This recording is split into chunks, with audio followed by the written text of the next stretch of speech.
Graças e paz, irmãs. Está sobre o meu encargo comentar o capítulo 8, o poder da Irmandade. E eu gostaria de começar esse momento com um tempo de oração.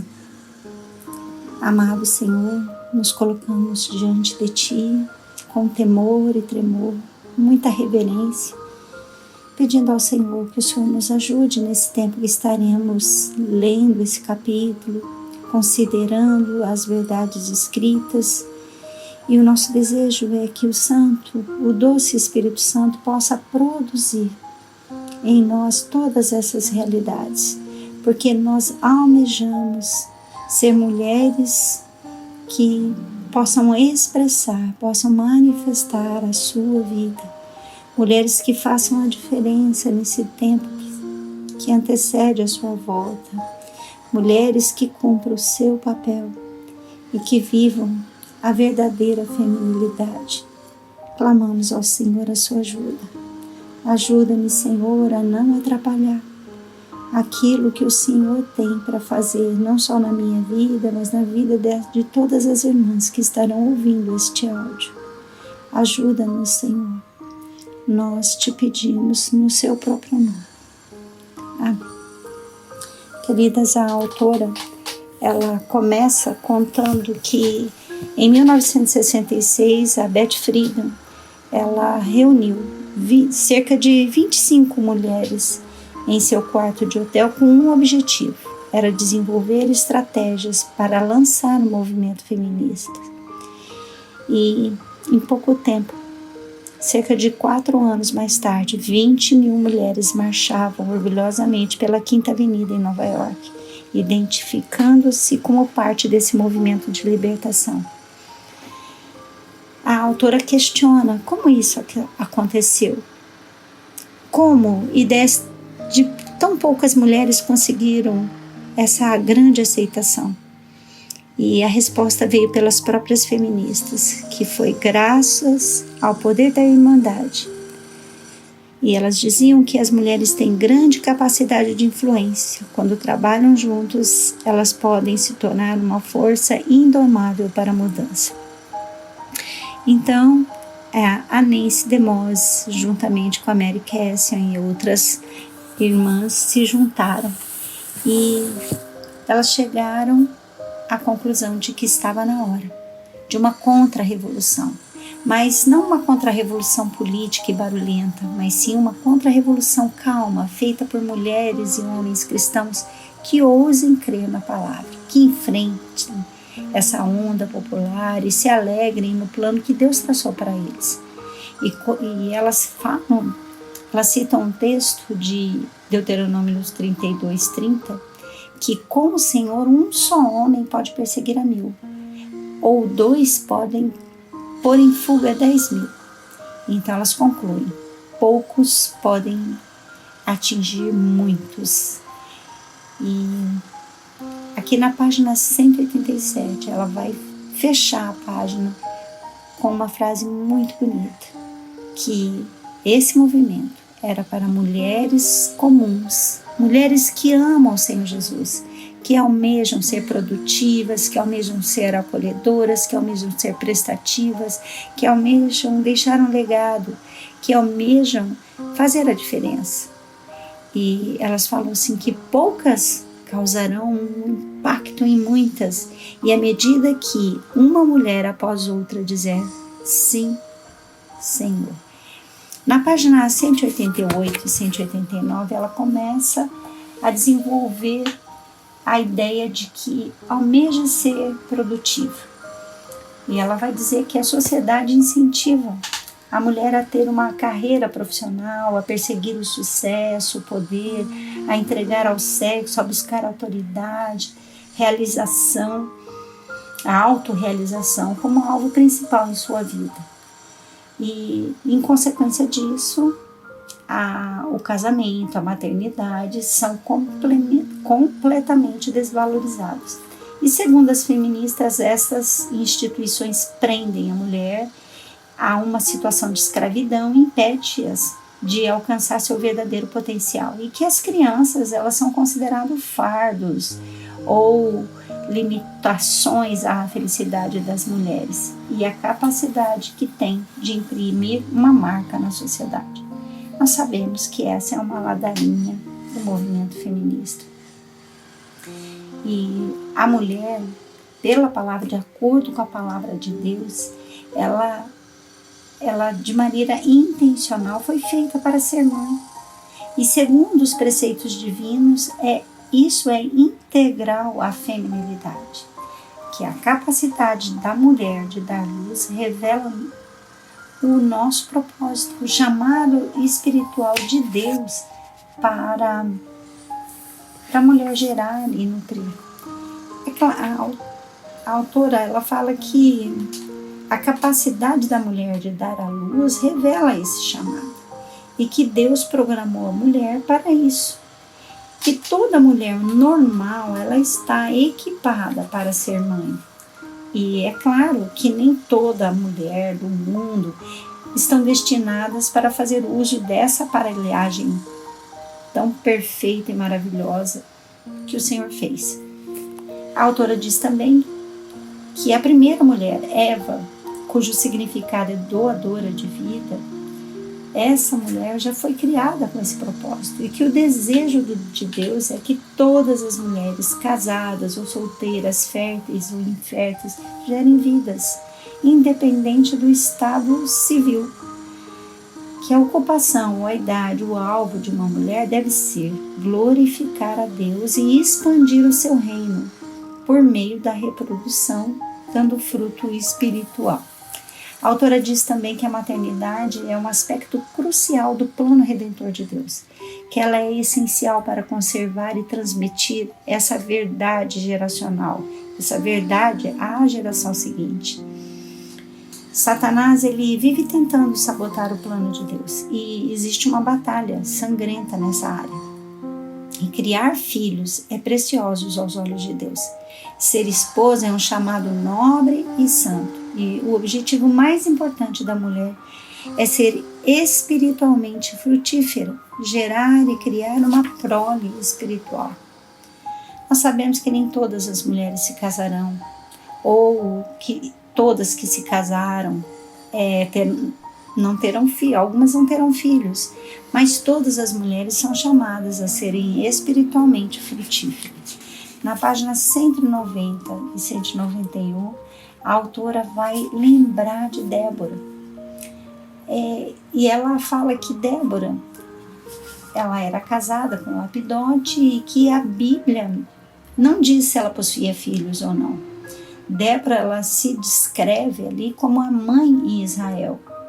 E Débora usou a sua influência para cumprir o seu chamado de maternidade. A autora mostra também Paulo em Romanos capítulo 16, versículo 30, quando ele saúda aquele amigo dele, o Rufo, e envia saudações à mãe dele. E o texto é assim, que que tem sido mãe também para mim. E temos Joana e Susana, que sustentavam o ministério de Jesus em Lucas 8, versículo de 1 a 3, e Loide e Eunice, que orientava Timóteo. Nós podemos ver isso em 2 Timóteo, capítulo 1, versículo 5 e capítulo 3, 14. Deus criou as mulheres para serem mães, para darem frutos que glorifiquem a Ele e edifiquem o seu reino.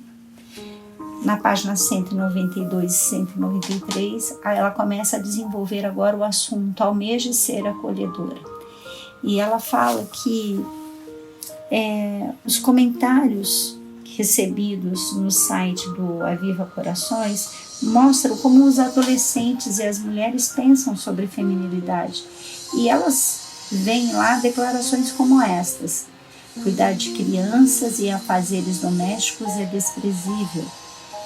Que elas acreditam que mulheres se realizam mais na carreira profissional do que em seus próprios relacionamentos, que elas acreditam que a feminilidade bíblica é frustrante, que elas acreditam que sabem mais do que Deus o que as mulheres precisam ser para ser felizes. Mas, apesar destes conceitos errôneos sobre a feminilidade bíblica, a Bíblia deixa claro que Deus criou a mulher com uma inclinação e responsabilidades específicas para o lar. As mulheres casadas e solteiras, elas podem glorificar a Deus, preparando um lar acolhedor, convidativo, que gerem e nutrem vidas. Na página 194 e 195, ela fala que essa casa, esse lar, ele pode ser um pedacinho do céu. E ela vai dizer assim que nós vivemos num mundo confuso, caótico, mas nós temos a honra de criar lares que levam pessoas a ansiarem pelo céu. Que quer casadas ou solteiros, o nosso objetivo é preparar física e espiritualmente um lugar que convide, que encaminhe as pessoas, um lugar que ministre as suas necessidades, que encontre abrigo, cura, descanso, amor, que elas sintam que fazem parte de uma família. E a autora diz que quando nós somos hospitaleiras, mostramos de forma bem clara e tangível que o lar celeste está sempre aberto àqueles que entram pela fé. E a página 196 e 197, ela desenvolve aqui já o tema almeja ser prestativa. E a autora diz que as mulheres, elas foram criadas para ajudar os homens a realizar os seus objetivos. Que há períodos na vida de uma mulher que a ajuda parece não ser nada, que ela não é uma ajuda mais aparente, mas a mulher, ela foi chamada para ser um ajudante. E ser ajudante é um aspecto fundamental no design da mulher, pois nós podemos, como mulheres, ajudar nossos maridos a glorificar a Deus, a dominar e administrar a terra, a fazê-los frutíferos e a multiplicar espiritualmente e a realizar boas obras no reino de Deus. Nós podemos ajudá-los a honrar a Deus por meio de uma pureza sexual, também ajudá-los a incorporar e exemplificar a imensa graça desse Deus amoroso. A autora também vai dizer que o feminismo convenceu a maioria que servir, ser submissa, cozinhar, limpar, criar filhos e ajudar nas tarefas é humilhante. Mas quando nós pensamos em ser uma auxiliadora, em ser uma ajudante, nós pensamos, ela vai usar a imagem do pedreiro e seu ajudante. E ela fala que o pedreiro é importante, ele é o perito, ele conhece bem a profissão. O ajudante, ele é indispensável e é bom tê-lo por perto, mas ele não é vital para a realização da tarefa. O ajudante, ele obedece o pedreiro, ele faz todo o trabalho que o pedreiro não quer fazer. O pedreiro conserta a rachadura na parede, resolve o problema e recebe o cheque. E o ajudante não recebe as palmas nem os elogios. O ajudante está ali para tornar a vida do pedreiro mais fácil. E ela faz uma comparação muito linda. Ela usa a referência da palavra ajudante às 3 pessoas da Trindade. O Pai como nosso ajudante, isso está no Salmo 54, versículo 4. Cristo como ajuda para o seu povo, em Hebreus capítulo 2, versículo 16, e o Espírito Santo como nosso ajudante, em João capítulo 14, versículo 16. E ela fala que esse termo é um termo usado para descrever militares e aliados políticos. Então, ela não é uma palavra que sugere que o ajudante seja mais forte que a pessoa que está sendo ajudada. Embora Deus sendo muito mais forte do que nós, a palavra simplesmente indica que quem precisa de ajudante não tem como fazer o trabalho sozinho. Seus recursos são inadequados para a tarefa e o ajudante oferece o que falta à pessoa que vai ajudar. E ela também vai pegar o texto da palavra de Gênesis, e ela vai falar dessa ajudadora idônea, dessa ajudadora adequada. E ela fala que a frase seja adequada significa apropriada, comparável, igualável, correspondente, e que poderia ser interpretada como nivelada a ele.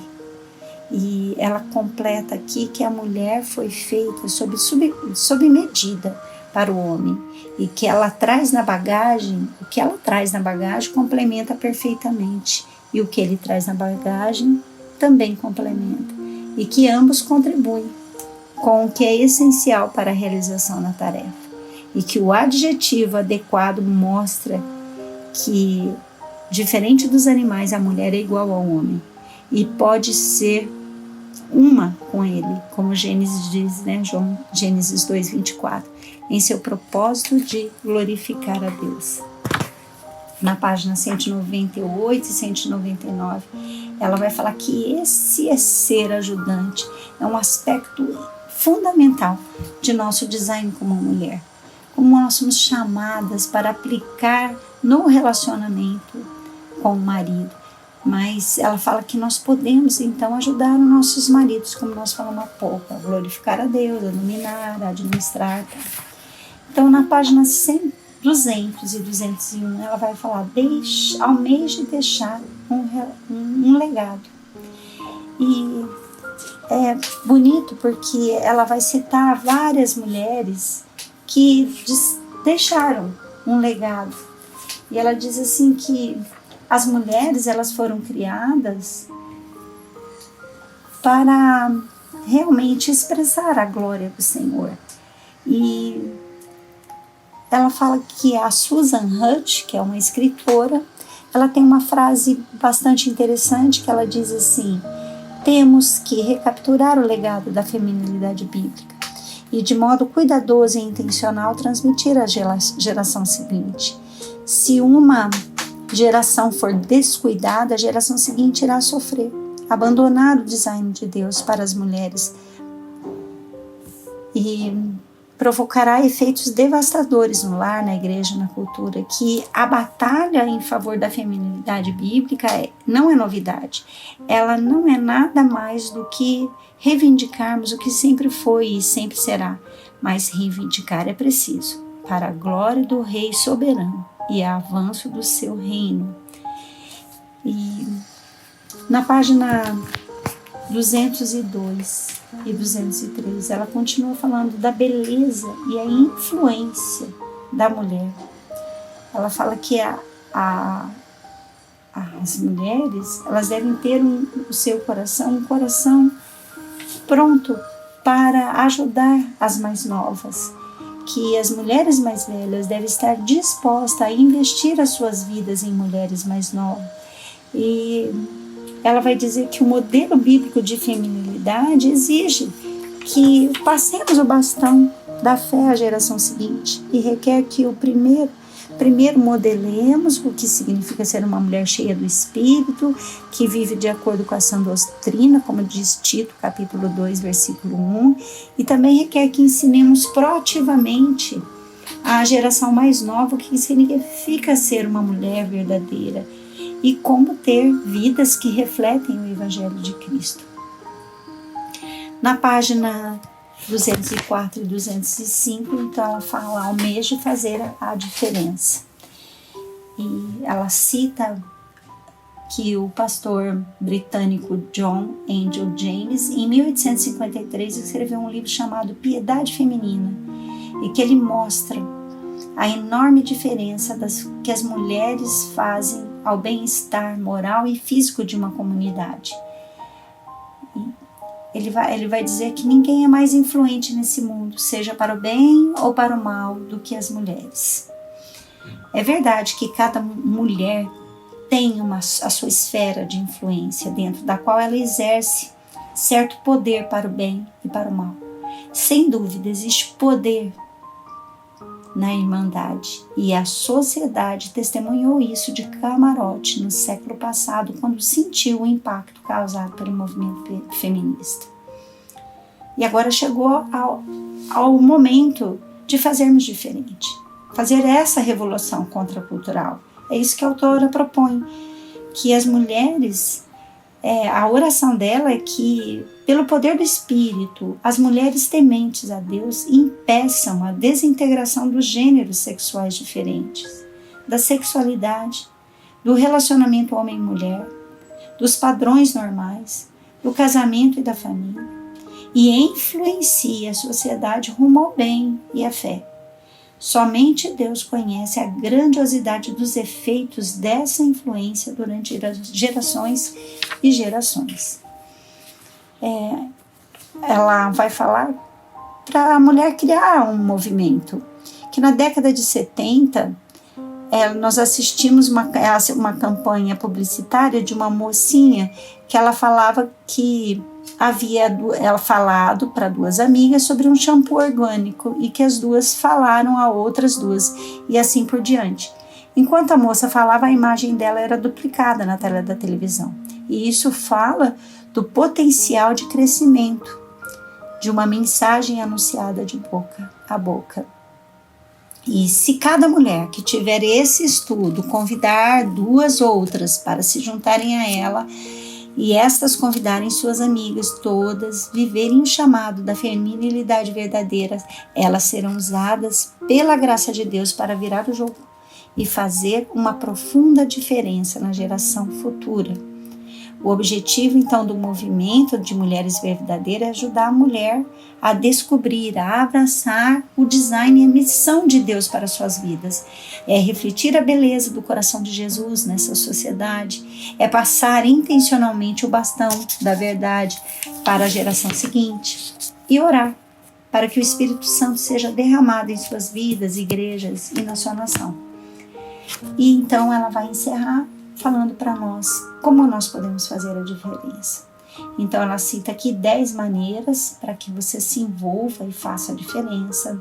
Então ela fala de você assinar o manifesto das mulheres verdadeiras, de você partilhar esse manifesto para suas amigas, para você abrir a sua casa para estudo bíblico, para você promover eventos sobre esse estudo, para você recomendar esse movimento para suas amigas, para você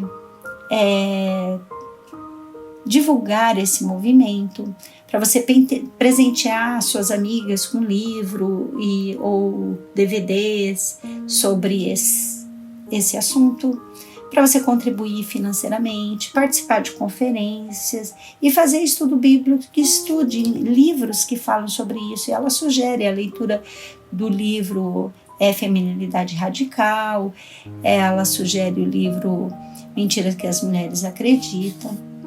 E então ela termina dizendo assim, que ela espera que esse estudo tenha mudado a sua vida e que incentive você a continuar a jornada rumo à feminilidade verdadeira, mas que isso é um incentivo para você conhecer aquele a quem a verdadeira feminilidade aponta, o nosso Salvador e amigo Jesus Cristo, que quando rendemos a Ele a nossa feminilidade, é transformada no design que Deus deseja para nós.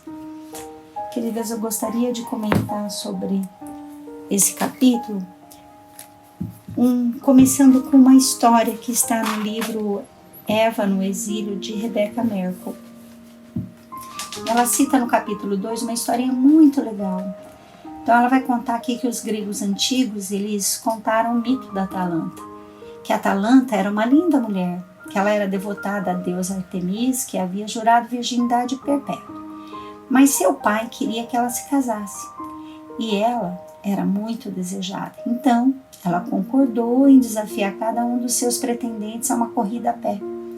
Se os pretendentes perdessem, seria executado, o que certamente seria frustrante para ele.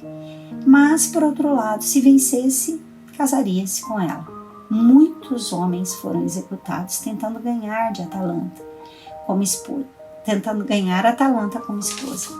Mas então apareceu Hipômenes, que se antecipou e pediu ajuda a Afrodite, e ela lhe deu 3 pomos de ouro. E eu fui procurar o que significa pomo, e pomo significa um fruto carnudo, um fruto semelhante a uma maçã. Então a Afrodite deu-lhe os 3 pomos de ouro E eles foram correr.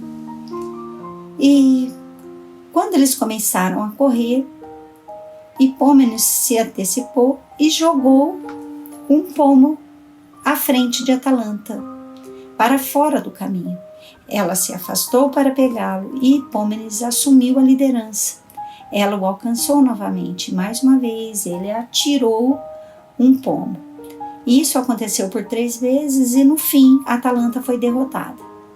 E no fim, então, um final surpreendente, os dois se transformaram em leões, mas isso é a outra parte da história. O que isso pode nos ajudar? Isso nos fala que nós mulheres estamos participando de uma corrida, assim como Atalanta.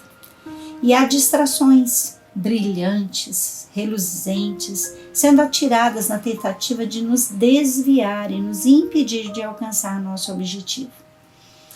E acredito que o papel das mulheres é imensamente importante e que para essa incrível e fundamental missão que Deus nos deu. Que se eu fosse o diabo, eu certamente teria o objetivo de distrair as mulheres. Mas que algumas mulheres, elas se perdem.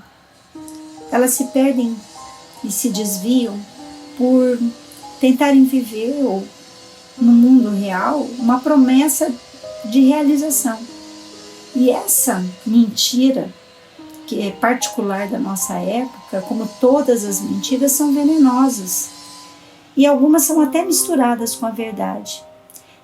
E então, essas mentiras seculares nos cercam todos os dias, por mensagens da nossa sociedade incrédula, e elas tendem realmente a nos desviar. E essa história, ela serve para chamar a atenção que realmente Satanás, ele não brinca em serviço. E eu gostaria de que juntas fôssemos pensar sobre o poder da influência. Se estamos fazendo, se estamos sendo essas mulheres que exercem a sua verdadeira feminilidade, nós vamos, de certa forma, ser influentes nesse mundo. E o que é influência? Influência é inspirar, é sugestionar, é induzir, é entusiasmar. Influência é o poder de modificar o pensamento de outra pessoa sem o uso de força ou de imposição. E Jesus, ele usou algumas metáforas para falar como nós seríamos pessoas que influenciariam. Ele usou o sal, que está em Mateus capítulo 5, versículo 13, usou luz, aí em Mateus também capítulo 5, do versículo 14 ao 16, ele usou o fermento, está em Mateus capítulo 13, 33, e Paulo vai falar que nós somos a carta de Cristo, e isso está em 2 Coríntios capítulo 3, o 2 e 3. Mas se falando de influência, também não há neutralidade. Aquele que influencia ou será um agente de transformação, ou nós vamos transformar quem está ao nosso lado, ou nós seremos um agente de deformação. E para isso, meninas, como nós necessitamos ter uma vida que realmente Cristo habite ricamente. Jesus, ao usar a parábola do sal e do sol, ele usou essa parábola porque era algo muito próprio da sua vida no dia a dia, na sua casa. Todo lar, por mais pobre que seja, tinha um sal e tinha a luz. E durante a própria infância de Jesus, ele deve ter observado frequentemente a sua mãe usando o sol e vendo a luz e a utilidade dessas duas metáforas na vida diária de cada casa. E tem um comentário de um autor, o Plínio, que ele diz assim que nada é mais útil do que o sal e o sol. O sale of sole. E a semelhança, a nossa vida, ela só será sal e só será luz se nós formos cada vez mais transformados de glória em glória à própria imagem de Cristo. A semelhança a Cristo, ela é contracultural. Ela produz bênçãos para nós, salvação para os outros e, finalmente, glória para Deus. Queridos, que ideologia, que narrativa poderia sobreviver diante de uma vida tão poderosa que é a do nosso Senhor?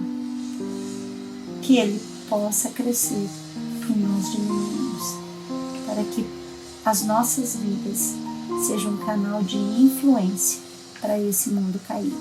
Gostaria de encerrar esse tempo juntas lendo um poema. O Evangelho segundo você. Há um Evangelho segundo Mateus, Marcos, Lucas, João. Também há outro Evangelho que muitos estão lendo. O Evangelho segundo você. Todos os ensinamentos que encontramos na Bíblia são fatos que sabemos ser verdade. Você deve vivê-los para torná-las o Evangelho. O Evangelho segundo você. Muitos não leem as palavras da Bíblia. Vou lhe dizer o que alguns deles fazem. Eles estão lendo o livro que você está escrevendo. O Evangelho segundo você. Há grande poder na pregação do Evangelho. A Bíblia ensina que isso é verdade, mas o sermão mais provável de influenciar os outros é o Evangelho segundo você. Deus nos ajude a ser fiel a Jesus, viver todos os seus ensinamentos tão verdadeiros, para que todos possam ver o seu Espírito no Evangelho segundo a você. Você está escrevendo o Evangelho, um capítulo a cada dia, por coisas que você faz, por coisas que você diz. Outros leem este Evangelho.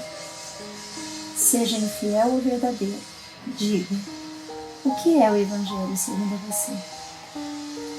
Senhor amado, queremos agradecer ao Senhor por esse tempo. E queremos reforçar o nosso pedido. Queremos que o Senhor cresça e nós diminuamos. Queremos ser esse Evangelho que possa ser lido, que possa ser visto. Esse Evangelho que é a sua própria vida em nós.